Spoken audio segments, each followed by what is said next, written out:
It was 2003, and I'd been hearing some disturbing stories about our men and women returning from Iraq, or even the kids over there.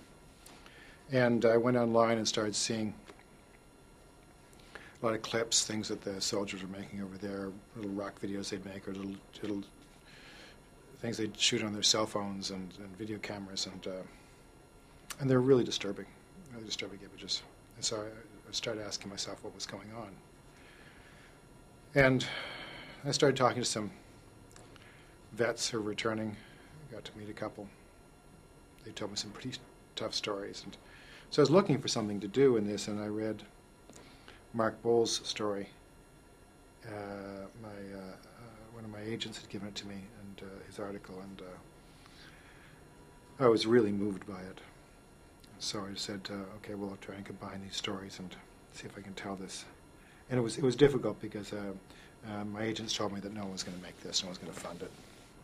This was end of 2003, beginning of 2004.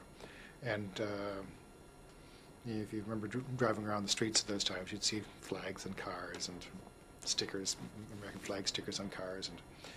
And the president's approval rating was like 80 or 90% at the time. And so they didn't think we'd ever get this made. But after about 6 months, I went to, of trying to get it made and failing, I went to Clint Eastwood and asked him to help me. And he did. He took it to Warner Brothers and to Alan Horn, and they said, okay, we'll get the underlying rights from you, and we'll back you on this.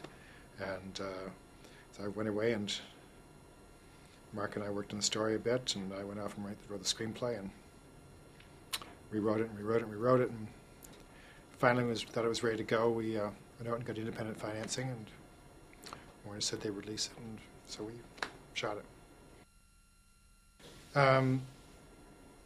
It was easier than you'd think because I just called him.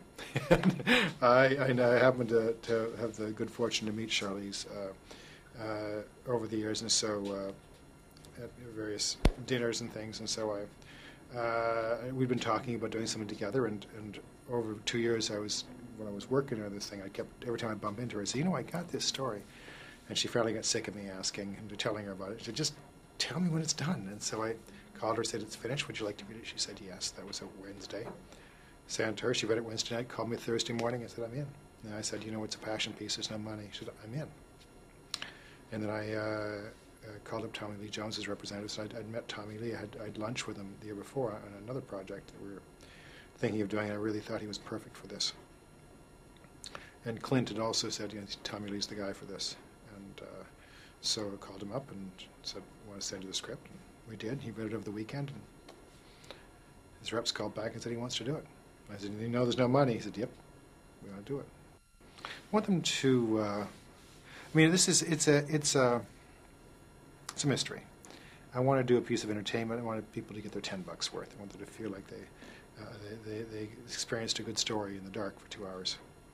And then, if it asks some troubling questions, and hopefully it does, I want them to reflect on that and argue with their friends and rail against the movie and whatever they do. I just if we get a little dialogue going, it'd be a great thing.